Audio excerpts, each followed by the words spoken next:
Hello bikers, welcome to Bikers Garage. In this video, I'll share my ownership review on Hero Karizma R V2.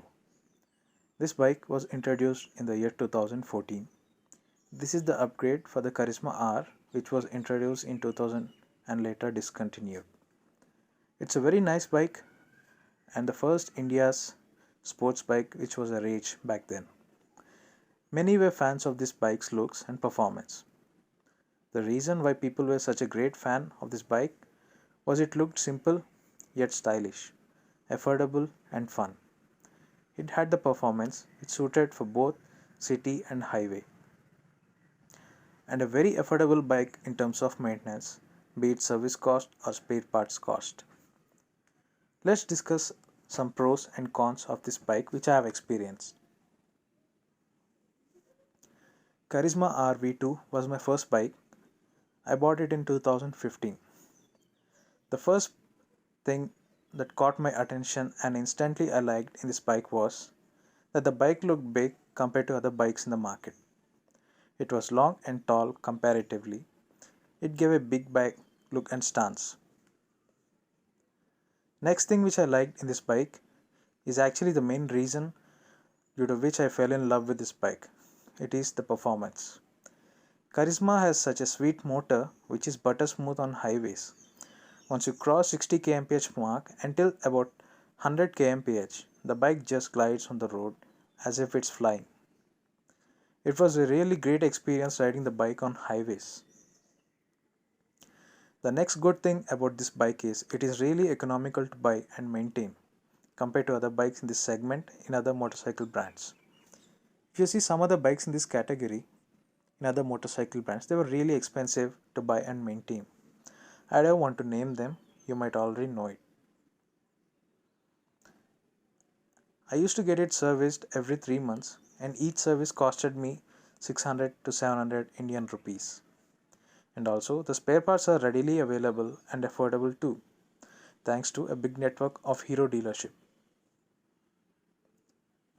Another few pros of this bike is that it has a wide and well cushioned seat. Nowadays we don't get that kind of wide seats factory fitted. If you own or ever ridden a Karizma or maybe a CBZ Extreme, you might have noticed that those seats were really wide and comfortable. Next one is the instrument console. It was completely analog and it had a speedometer ranging from 0 to 200 kmph. It had really cool and gave a feel of big bike. I have never seen a bike which has speedometer till 200 kmph, at least in this segment. Maybe some super sport bike had it.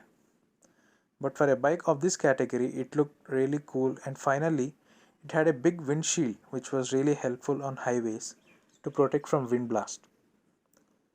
The best part about Karizma is the city you can ride it from 30 to 35 km speed in 5th gear. Coming to cons. First and foremost, Karizma lacked a proper upgrade in terms of engine.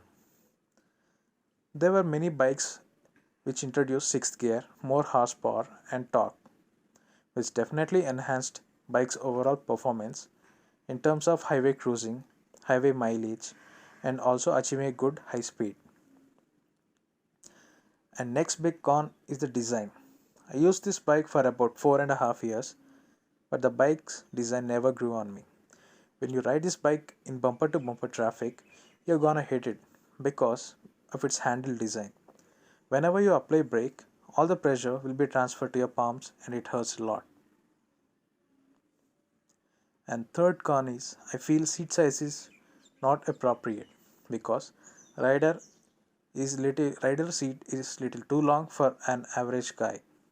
Only half part of the rider seat would be occupied and the remaining part would be empty.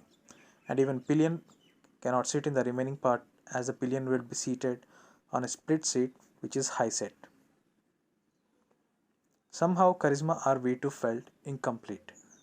However, Karizma is still one of the most loved bikes even today in spite of many new bikes that have advanced technology and more features and performance.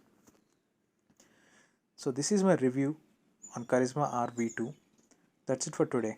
I'll be back with another review. Till then, happy riding.